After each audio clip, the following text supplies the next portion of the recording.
considered a major sin because it has some repercussions, right? Now, for example, murder is a major sin. It's because you are murdering someone. Murder is a major sin, so you're murdering someone. Shirk is obviously the first major sin, which is because you're worshipping someone other than Allah. Now, what is the repercussion of actually keeping your trousers above your ankles? I mean, someone could argue that is it because you might trip on it, or is it because it carries dirt along with it? Obviously, that's your question to answer. The brother asked the question that from this lecture he came to know there are 70 major sins in Islam, and he can understand murder is a major sin because it hurts someone. Correct? That's what he said, exactly. Murder. And shirk is a major sin because you're washing somebody else. But when you're doing shirk, you're not hurting anyone. When you're doing shirk, it's the major sin, you're not hurting anyone. Only thing you're disobeying Almighty God. So the biggest sin in Islam is shirk, is that you're worshipping somebody else beside Almighty God. But when you're worshipping somebody else beside God, you're not you're not harming any other human being, but you're disobeying Almighty God. Similarly, as far as the trouser is concerned, you're disobeying Allah subhanahu wa ta'ala and His Messenger.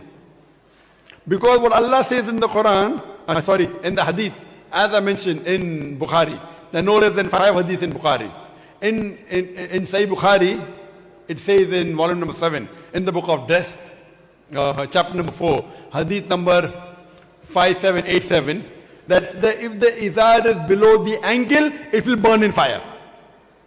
And the next 4 hadith of Sahih Bukhari, volume number 7, in the book of death, chapter number 5, hadith number 5788, 5789, 5790 and 5791, that Allah will not look at you on the day of judgment if you wear trousers below the ankle. And it also says that all those who trail their garment with pride and arrogance. So this, at that time, it was a sign of pride and arrogance. Therefore some scholars say, oh, so if you have a trousers below the ankle without pride and arrogance, yes, you can do it. Fine?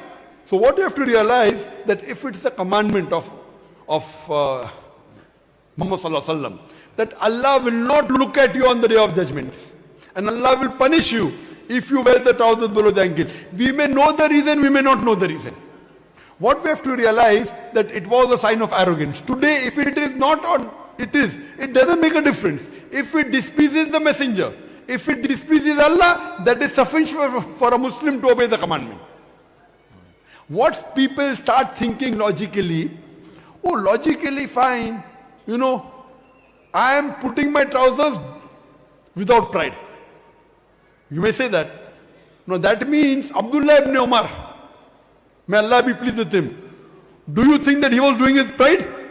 Can you say you're better than Abdullah ibn Umar? May Allah, can you say that? Of course not. And no Muslim today can ever say he's better than the Sahabas. Because the Sahabas are on a different level. The Anbiya is on a different level, the messengers on a different level. The Sahabas are different. So at that time, Abdullah ibn Umar, may Allah be pleased with him, he didn't have pride. But yet the Prophet said, up, trousers up, trousers up. The hadith of Sahih Muslim. So that means some people who argue and they say, no, we are keeping it below the ankle and we don't have pride. Now whether you have pride or you don't have pride, the reason you are not following the commandment of the Prophet itself is pride. And you tell me one thing, if the option is there that tomorrow you come to know wearing the trousers is wrong, if you come to know on the day of judgment, can you undo it? Of course not. Allah will not see your face. Allah will punish you. So even if there is a doubt, it's right or wrong. It's a Sahih Hadith of Bukhari. It's a Sahih Hadith of Muslim. Assalamu alaikum, Sheikh. How are you? MashaAllah, we have with us Sheikh Yusuf Estes. MashaAllah. So even if you doubt whether it's right or wrong, wearing the, I'm asking you, does it trouble you wearing above the ankle? No, of course. Yes, you may look like a joker. You may look like a joker, I may look like a joker, but if you are willing to look like a joker for Allah and His Rasul, what is the problem? That itself shows that you have pride. Today if a Muslim comes to me, I know that there are many scholars who tell that wearing the trousers below the ankle is not haram. So the moment that itself shows that you cannot put your trousers above the ankle, then what love do you have for Prophet and His Rasul? What love do you have? Even if it is, suppose, nowhere does the Quran say that if you wear the trousers you will burn in hell, no? So even if you put above the trousers, if you put the trousers above the ankle, and even if it's not required, what is the problem? If you come to know tomorrow, when you die on the day of judgment, that wearing was wrong, you cannot undo it. It is, I see, the other thing that is difficult. In this, there is no difficulty at all. There is no pain. Only thing, you may look like a joker. Is it costing you more money? It's Less costing money. you less money. Correct? It's not. Only thing that you may not look good. There's no pain in that. There's no difficulty in that. Fine. The reason you may trip or it may get dirty, that's all secondary. That's not at all. Just because Allah said it and because the Prophet said it, we have to believe in it. So this is the sign of a believer. And this is the label. If the label shows your intent, wear it. And if wearing the trousers above the ankle makes people firmly believe that I'm a Muslim, then what is the harm in it? Hope that answers the question. Yes, just, is there, I mean, irrelevant to this, is there any scientific benefit Is there to any this? scientific Since you're a reason? medical doctor, so like, no. There are many people who claim things which I don't think so it is right. There are people who claim, you know, that if you were above the ankle, then sunlight comes and all this. Atiullah, Ati Rasul. Obey Allah and obey the messenger. Allah said it, messenger said it is sufficient for me. I don't require any proof. If it is helpful, for me I don't require proof. It is a commandment and it is surely a sign of arrogance. Some people may believe or may not believe. It is a sign of arrogance. It was in the past. That's the reason when you see the kings and the rulers, they always had the rope, you know, trailing around behind you. Yes. That is a sign. Today it may not be that relevant, but if it is not relevant, why are you putting the trousers below the ankle? Sah. That's the reason, at least in India, mashallah, Muslims go to pray. What they do, besides wearing a cap, they put their trousers above the ankle. Alhamdulillah. So at least while praying, they are putting the trousers above the ankle. Actually, there is no relevance that while praying you have to put your trousers above the ankle.